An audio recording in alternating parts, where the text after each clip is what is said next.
Community in southern Kentucky is making a new push in its fight against crime. And the Whitley County Sheriff's Office is taking us along. Tonight, WKYT's Jeremy Toms riding along as they crack down on crime. Well, this wasn't just any other Wednesday night for the Whitley County Sheriff's Office. Sheriff Bill Elliott says he's pulled together all the manpower he could muster so that his office can conduct targeted patrols in troublesome areas of their communities. Guys, we're going to target what few warrants that we know we're going to try to serve. Let's just go out and flood the area. We're going to do Canada Town area tonight of Whitley. Canada Town sits about 10 miles northwest of Williamsburg. This area appears quiet and rural, but for Sheriff Elliott, Oh, we're out here daily. The guys do work this. It's one of the areas that's worked pretty heavy in our county. he's often out here working to serve warrants or dealing with drug activity. I got a motorcycle currently running from them on River Road.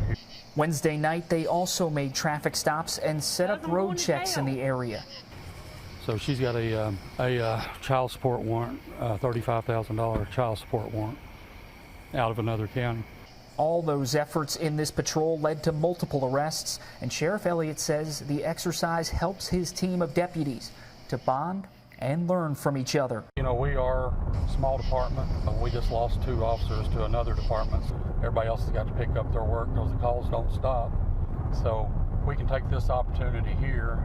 Sheriff Elliott also told me these people that they are after really just make up a small minority of the county, but that is why he wants to continue these patrols in the coming weeks and months to make these communities safer for everyone else who lives here.